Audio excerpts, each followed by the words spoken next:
আসসালামু আলাইকুম। আমি সবসময় চেষ্টা করি আমার বাচ্চাদের জন্য যে কোনো খাবার ঘরেই তৈরি করে দিতে।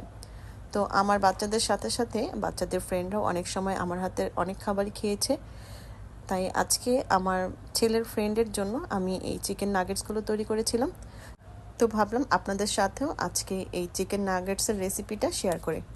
4 পিস মুরগির বুকের মাংস নিয়ে আর এর মধ্যে 2টা পেঁয়াজ ও 4-5টা কাঁচামরিচ একসাথে দিয়ে খুব ভালোভাবে মিহি করে ব্লেন্ড করে নিয়েছি।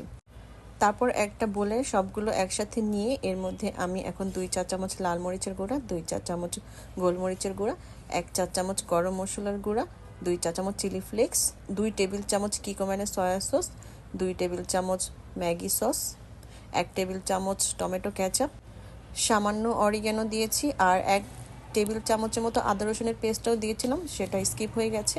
তারপর স্বাদমতো লবণ দিয়ে আর 1 টুকরা লেবুর রস দিয়ে খুব ভালোভাবে এখন মিক্স করে নেব।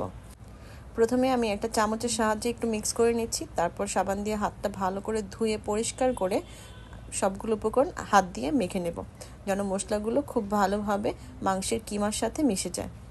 তারপর আমি যে 4 পিস মাঝারি সাইজের পাউরুটির সাইডগুলো কেটে ব্লেন্ড করে নিয়েছিলাম, সেটাও এখন খুব ভালোভাবে মিক্স করে নেব। পাউরুটির ক্রাম্সগুলো মিক্স করা হয়ে গেলে আমি এখানে এখন 1 চা চামচ ভাজা জিরার গুঁড়া দিয়ে আবার একটু ভালোভাবে মেখে নেব। সবগুলো মশলার সাথে খুব ভালোভাবে মেখে নিয়ে তারপর আমি একটা ডিম খুব ভালোভাবে ফেটে নিয়েছি, তারপর কিমার সাথে মিক্স করে নিয়েছি।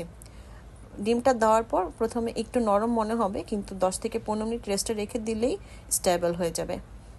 কিমাটা রেস্টে রেখে আমি অপর দিকে একটা ট্রে পরিষ্কার করে ধুয়ে নিয়ে এর মধ্যে সামান্য তেল দিয়ে এখন ব্রাশ করে নিচ্ছি।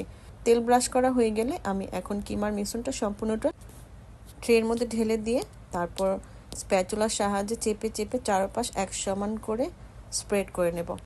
কাজটা একটু ধৈর্য সহকারে করতে হবে যেন চারপাশটা এক সমানভাবে স্প্রেড করা হয়। নাগেটসে সুন্দরভাবে শেপ দেওয়ার জন্য একটা ছুরির সাহায্যে আমি সমান করে সবগুলো এক সাইজের করে কেটে নিচ্ছি। তারপর একটা একটা করে আমি এখান থেকে তুলে ডিমের সাথে চুবিয়ে ব্রেড ক্রাম্বসের সাথে মিক্স করে নাগেটসগুলো তৈরি করে নেব। ভিডিওতে যেভাবে দেখতে পাচ্ছেন আমি স্প্যাচুলার সাহায্যে একটা একটা করে নাগেটসের কিমাগুলো উঠিয়ে নিয়ে তারপর ডিমের মধ্যে চুবিয়ে নিচ্ছি। তারপর ব্রেড ক্রাম্বসের মধ্যে দিয়ে একটা কাঁটা চামচের সাহায্যে ব্রেড ক্রাম্বসগুলো নাগেটসের গায়ের সাথে লাগিয়ে নিচ্ছি। এভাবে আমি প্রত্যেকটি নাগেটস তৈরি করে নেব। এখানে 1 কেজি পরিমাণে নাগেটস তৈরি করতে আমার 2টা ডিমের প্রয়োজন হয়েছে শুধুমাত্র ব্রেড ক্রাম্বস লাগানোর জন্য। তো একটা তৈরি করে দেখানোর পর আমি এখন আরেকটা নাগেটস তৈরি করে দেখিয়ে দিচ্ছি। একটা ট্রে আর চপিং বোর্ডের ওপর আমি একটু ফাঁকা ফাঁকা করে সবগুলো নাগেটস বিছিয়ে দিয়ে ওভারনাইটের জন্য ডিপ ফ্রিজে রেখে দেব। যেহেতু আমি এগুলো রাতে তৈরি করেছিলাম তাই ওভারনাইট ফ্রিজে রেখে দিয়েছিলাম।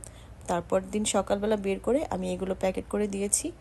নাগেটসগুলো আর ভেজে দেখাতে পারলাম না। সবার কাছে যদি আমার এই রেসিপিটা ভালো লেগে থাকে তাহলে আমার পেজটা একটা ফলো দিয়ে লাইক, কমেন্ট ও শেয়ার করে দিবেন। সবাই ভালো থাকবেন। আল্লাহ হাফেজ।